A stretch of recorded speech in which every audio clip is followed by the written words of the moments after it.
모두의 따뜻한 모따TV. 안녕하세요. 모따TV 모따책방 아따입니다. 오늘 소개해드릴 책은 아직도 가야 할 길. 스카펙이라는 작가이면서 사상가이기도 하고 정신과 의사이기도 하고 또 강연가이며 영적 안내자인 스카펙의 책 율리시즈 출판사의 책을 오늘은 소개를 해드릴까 합니다.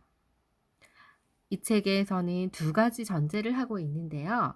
정신적인 것과 영적인 것을 구분하지 않습니다. 또 영혼과 정신의 성숙 과정은 복잡하고 험난할 뿐만 아니라 오랜 시간 걸리는 평생의 일이라는 것입니다. 저자는 프로이드 학파도 융학파도 아들러 학파도 행동주의 학파도 경험주의 학파도 아니고 어떤 한 가지의 간편한 해결책은 없다라고 믿고 있습니다.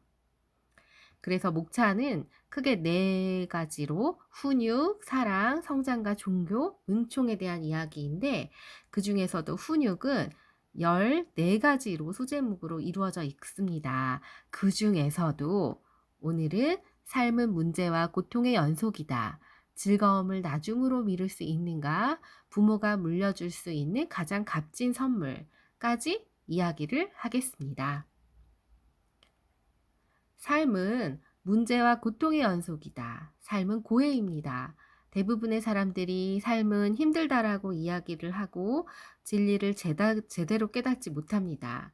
대신에 드러내놓고 아니면 은근히 자신이 지는 어려움이나 걱정, 문제가 엄청나다고 끊임없이 불평을 합니다.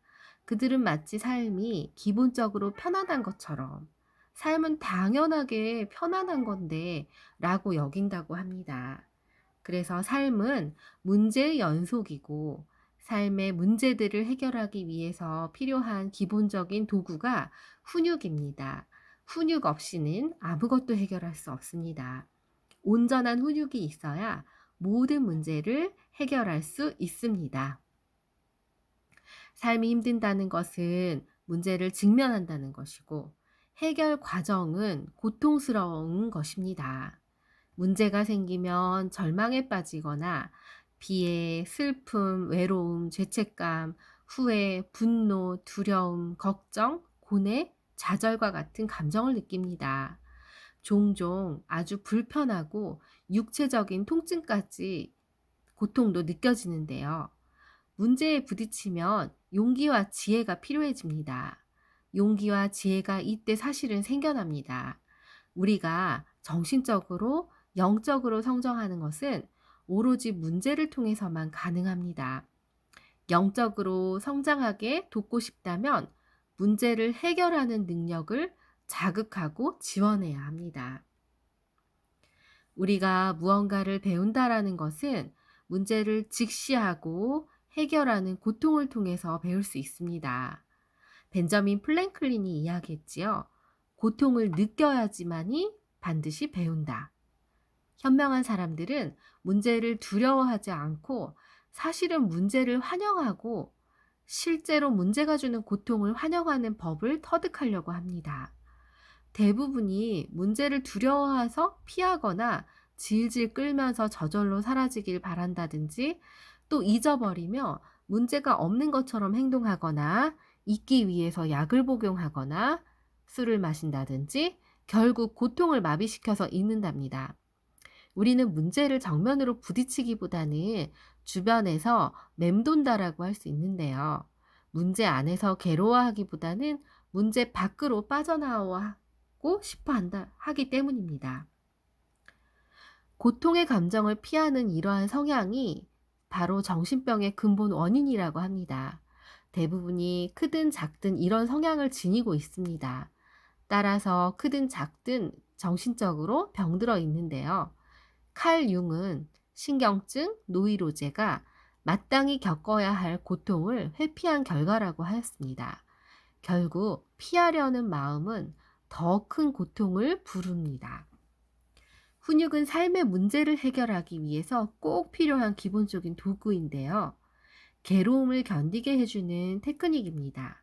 또 훈육은 문제가 주는 고통을 겪으며 끝까지 성공적으로 문제를 해결할 수 있게 하는 도구입니다. 자녀들을 훈육시킨다는 것은 괴로워하는 법과 성장하는 법을 가르친다는 의미입니다. 훈육은 크게 네 가지로 나눕니다. 즐거운 일을 뒤로 미루는 것, 책임을 지는 것, 진리에 대해서 헌신하는 것, 균형을 잡는 것. 이 네 가지인데요. 훈육이 아주 단순해서 거의 모든 아이들이 10살 때쯤 되면 그 사용법에 능숙해진다고 합니다. 그러나 단순한 사용법을 잊어버려서 삶을 망치기도 하는데요. 문제는 훈육이라는 도구를 사용하고자 하는 의지가 있느냐 없느냐에 달려 있다고 합니다. 이 도구들은 고통을 피하기 위해서가 아니라 고통을 대항하기 위한 것이기 때문입니다. 즐거움을 나중으로 미룰 수 있을까요? 즐거움을 나중으로 미룬다는 것은 삶이 주는 고통과 즐거움을 맛보는 순서를 정한다는 것이고, 이렇게 먼저 고통을 맛고 겪고 극복함으로써 즐거움은 배가 됩니다. 이것이 품위 있게 살아가는 유일한 방법인데요. 부모의 양육 방식이 결정적인 요인임은 거의 확실합니다. 부모가 물려줄 수 있는 가장 값진 선물을 볼 텐데, 자제가 안 되는 아이들이 가정에서 부모의 훈육을 받지 않는 것이 아닙니다. 오히려 이런 아이들은 어린 시절에 자주 심하게 벌을 받았거나 심지어는 사소한 실수에도 부모로부터 뺨을 맞거나 주먹으로 맞거나 발로 채이고 두들겨 맞고 회초리로 맞았습니다. 그런데 이런 훈육은 훈육일까요? 훈육으로서 의미가 없다고 합니다. 절제되지 않은 훈육이기 때문입니다. 이런 훈육이 무의미한 이유는 부모 자신들이 자제가 안 돼 있어서 아이들에게 그런 행동을 보여주었기 때문입니다. 어릴 때는 비교할 기회가 없기 때문에 그저 어린 눈에 비친 부모는 신과 같은 존재입니다. 그래서 아이들은 부모가 하는 대로 행동해야 한다라고 생각합니다. 그러나 행동으로 모범을 보이는 것보다도 훨씬 중요한 것은 사랑입니다. 결국 사랑이 전부라고 할 수 있습니다. 어떤 것을 사랑한다는 것은 그것이 가치 있다는 의미이고, 어떤 것이 가치가 있을 때 우리는 그것에 대해서 시간을 투자합니다. 우리는 만약에 자동차의 사랑에 빠지면 자동차를 홀린 듯이 바라보고 광내고 수리하고 튜닝하면서 시간을 보냅니다. 정원을 사랑하는 노인이라며 자상하게 살피면서 정성스럽게 가꾸는 데 시간을 보냅니다. 자녀를 사랑할 때도 이와 똑같습니다. 우리는 아이들을 감탄하면서 바라보고 돌보고 시간을 보냅니다. 아이들에게 우리의 시간을 주는 것입니다. 제대로 훈육을 하기 위해서는 시간을 들여야 합니다. 자녀에게 줄 시간이 없거나 시간을 들일 마음이 없으면 가까이에서 아이들을 제대로 관찰하지 못하게 됩니다. 그렇게 되면 훈육이 정말 필요할 때도 그 순간을 놓치게 되는데요. 그저 오늘은 아이들을 돌볼 에너지가 정말 없기 때문에 오늘은 참아야겠다. 이렇게 생각한다면, 그렇게 되면 나중에 아이들은 점점 더 잘못을 저지르고 짜증이 나면 나중에 소리를 지르고 어쩔 수 없이 행동을 안 취할 수가 없게 됩니다. 그렇게 되면 문제가 무엇인지 전혀 알아보지도 않고 그 문제에 대한 어떤 훈육이 가장 좋은지도 시간을 들여서 생각하지 않게 되죠.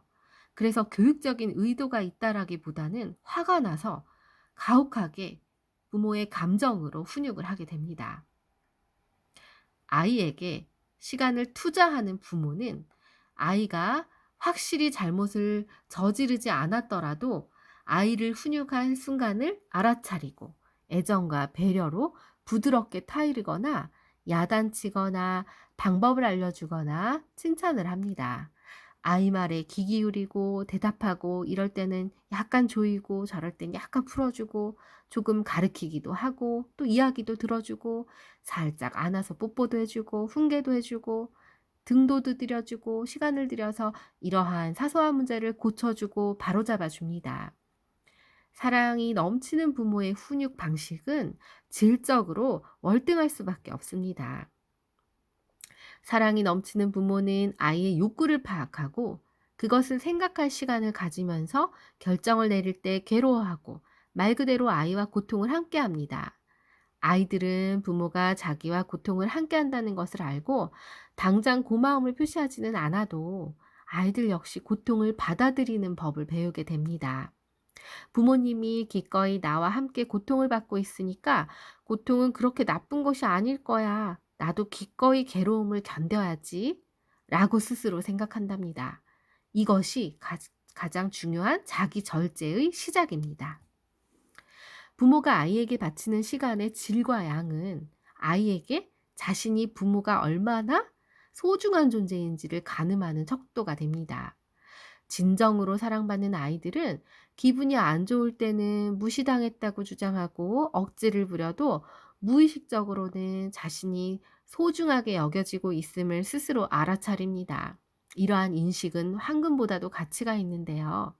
자신을 소중하게 여겨진다는 것은 마음속 가장 깊은 곳에 자신이 진정으로 소중하게 여겨지고 있음을 느낀다는 것이고, 그럴 때 스스로 소중하다고 느끼기 때문입니다. 나는 소중한 사람이야 라고 말할 수 있는 느낌은 정신 건강에서 아주 필수적이며 자기 절제의 초석이 됩니다. 부모가 주는 사랑의 직접적인 산물입니다. 이러한 믿음은 어린 시절에 획득해야만 합니다. 성인이 되어서 얻기는 참으로 어려운데요. 어렸을 때 부모의 사랑을 통해 자신이 소중하다는 생각을 하게 된 사람은 어른이 되어서 시련을 겪더라도 그러한 느낌이 사라지지 않습니다. 가치 있는 사람이라는 느낌은 자기 절제의 초석입니다. 자신을 소중하게 여기면 어떻게 해서든지 자신을 돌보게 됩니다. 자기 절제는 스스로 자신을 돌본다는 것입니다. 자신을 소중하게 여기면 시간을 소중하게 느끼고 시간을 소중하게 생각되며 시간을 잘 이용하고 싶어 하겠죠. 어린 시절 부모의 변함없는 사랑과 돌봄을 받은 운 좋은 아이들은 자기 가치를 마음속 깊이 인식할 뿐만 아니라 깊은 안정감을 느끼고 그렇게 성인으로 자라납니다. 세상이 언제나 안전하다고 느끼는 아이들은 자유롭게 이런저런 즐거움을 뒤로 미룰 줄 알고 즐거움을 위한 기회는 집과 부모처럼 언제나 거기 있으며 필요하면 가질 수 있다는 것도 확실하게 압니다. 심리적으로 불안하고 버림받을까 봐 두려운 아이들은 반대로 세상은 위험하고 무서운 곳으로 인식합니다. 그래서 미래에 더 큰 즐거움이나 안전을 보장받는다고 하더라도 믿을 수 없고 현재의 어떤 즐거움이나 안전을 포기하려 하지 않습니다. 그들에게 미래는 참으로 미심쩍기 때문에 큰 산을 보기보다는 앞에 있는 나무만 볼 수밖에 없죠.